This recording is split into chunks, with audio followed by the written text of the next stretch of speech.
আমাদের এই বিশেষ প্রকল্পে প্রতিনিয়ত মাছ মারা যাচ্ছে। এজন্য আমরা এখানে এসেছি। এখন এই পুকুরটা আমরা শেষ করব, মাছগুলো শেষ করব এবং এর জন্য পর্যাপ্ত পত্রিকার এবং ট্রিটমেন্টের ব্যবস্থা করব।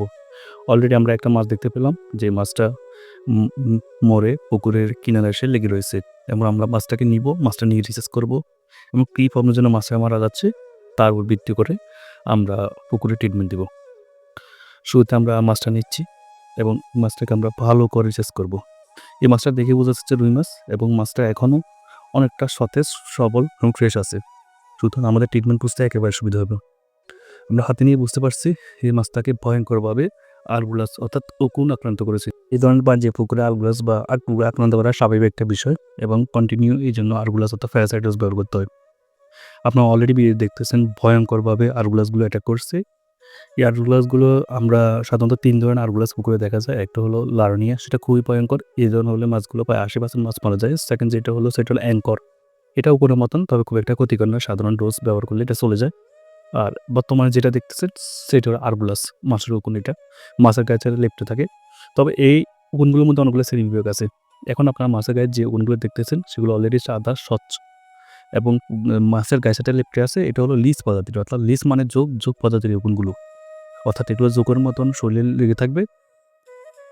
এজন্য আমরা ট্রিটমেন্ট ব্যবহার করতে পারবো। উকুনগুলো দেখতেছেন যে ভয়াবহ আকৃতির, অর্থাৎ এই পুকুরে যথেষ্ট পরিমাণ মাছের উকুন অর্থাৎ আরগুলাস আছে এবং অনেকগুলো মাছে আক্রান্ত এই মাছ থেকে বোঝা যাচ্ছে। এই মাছটা মূলত মারা গেল যখন এই আরগুলাসগুলো আক্রান্ত করেছে, তখন সেগুলো বিষাক্ত তরল মাছের গায়ে মধ্যে ছেড়ে দিয়েছে এবং মাছ থেকে রক্তগুলো শুষে নিয়েছে। এতে মাছগুলো দুর্বল হয়েছে এবং একসময় শ্বাস-প্রশ্বাস গ্রহণ করতে না পারে মাছটা মারা গেছে। আমরা মোটামুটি এই পুকুরে আর কয়েকটা মাছ দেখি, সবগুলো মাছের সেম কন্ডিশন। এভাবে ভয়াবহভাবে উকুনগুলো আক্রান্ত করছে। যাক, এবার আসে আমরা আমরা প্রথমে এই পুকুরে চুন ব্যবহার করব। কারণ আপনারা জানেন চুনের মধ্যে 70% ক্যালসিয়াম আছে। চুনগুলো যখন দেবো তখন মাছগুলো সুস্থ সবল হয়ে যাবে এবং মাছগুলো রোগ প্রতিরোধক ক্ষমতা বাড়বে। এবং চুন দেওয়ার অন্যতম একটা উপকার হলো যখন পুকুরে যতগুলো প্যারাসাইট আছে, পরাজীবী অথবা উকুনগুলো আছে, সেই উকুনগুলো দুর্বল হয়ে যাবে। আমরা এখানে ২০ একর করব, সেখানে আমরা প্রায় প্রতি একর প্রতি বা ১০০ থেকে ১ একর, সেখানে আমরা প্রায় ৪০ কেজি করে চুন ব্যবহার করবো। অর্থাৎ ২০ একরে ২০ বস্তা চুন ব্যবহার করব। এর পরের দিনে আমরা এই যেহেতু এগুলো অ্যাঙ্কর প্রজাতির লিস জাতীয় উকুন, সেজন্য আমরা লবণ এবং যে প্যারাসাইটের বেশ কিছু ডোজ আছে, যেমন ডেল্টামিথিনের বেশ কিছু ডেল্টামিথিন গ্রুপের প্যারাসাইট যেগুলো আছে সেগুলো ব্যবহার করব।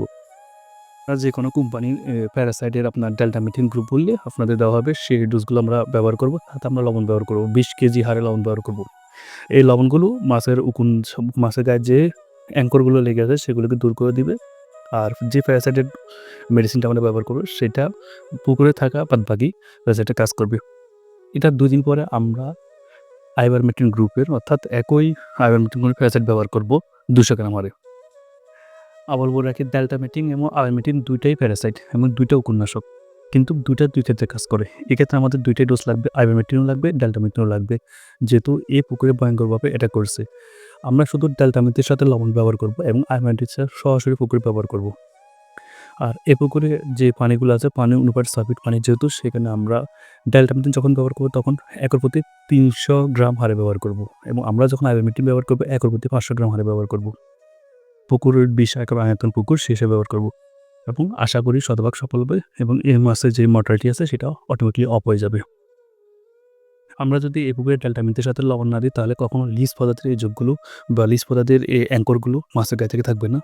আপনাদেরকে আবার আমরা বিটি মাছ কানছি, দেখতে পাচ্ছেন ভয়ঙ্করভাবে এগুলো অ্যাটাক করতেছে এবং মাছের সাথে এমন লেপ্টে আছে, এখন পর্যন্ত মাছের গায়ে থেকে যায় নাই। সুতরাং এখানে বাধ্যতামূলক লবণ নেই। আপনাদের যদি এই মাছের উপর একটু লবণ ছিটিয়ে দেখি, তাহলে দেখতে পাচ্ছেন সবগুলো মাছ, সবগুলো যে অ্যাঙ্কর বা উকুন সেগুলো খুব দ্রুত মাছ থেকে রিমুভ হয়ে যাবে। যাক, আমরা লবণের স্বল্পতার কারণে সেটা গেলাম না। আমরা এখানে প্রথম দিন ব্যবহার করবো, একদিন পরে সেখানে ডেল্টামেথিন ব্যবহার করব